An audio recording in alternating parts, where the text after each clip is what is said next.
நம்ம இன்றைக்கி பார்த்தீங்கன்னா ஒரு மேரேஜ் ஈவெண்ட் பண்ண தாங்க கிளம்பிட்டோம். அதுக்கு தேவையான பொருளை எடுத்துகிட்டு நம்ம ஸ்பாட்டுக்கு கிளம்பியாச்சுங்க. ஈவெண்ட் பண்ணுற இடம் பார்த்தீங்கன்னா ஒரு 5100 ஸ்கொயர் ஃபீட் வருது. அதுக்கப்புறம் பார்த்தீங்கன்னா வீட்டுக்கு முன்னாடியும் கொஞ்சம் ரெடி பண்ண சொல்லியிருக்காங்க. இந்த ஈவெண்ட்டில் பார்த்தீங்கன்னா பந்தல், சேர், டேபிள், ஸ்டேஜ், டெக்கரேஷன், அதுக்கப்புறம் ஃபுட்டு எல்லாமே நம்ம தாங்க பார்க்குறோம். நம்ம ஒர்க்கை ஸ்டார்ட் பண்ணிட்டோங்க. நம்ம பார்த்தோம்னா ஆங்கிள்லாம் நிறுத்தி வச்சு இதில் பார்த்தீங்கன்னா ஜூமர் பந்தல் தாங்க போட போகிறோம்.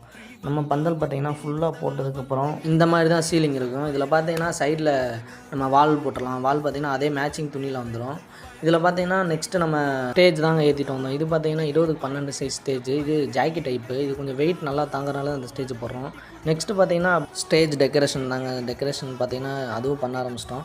அப்புறம் பார்த்தீங்கன்னா எல்லா ஒர்க்கும் முடிச்சுட்டு இதாங்க நம்ம லாஸ்ட் ஃபைனல் லுக். இது பார்த்தீங்கன்னா நைட் எடுத்த வீடியோ, அதனால் கொஞ்சம் அவ்வளோக்கா தெளிவாக தெரியாது. ஓகே, உங்களுக்கு பிடிச்சிருந்தா கமெண்ட் பண்ணுங்கள். பாய், தேங்க்ஸ் ஃபார் வாட்சிங். நிலவ தினம் துரத்தி போன வயசு இல்ல பங்காளி.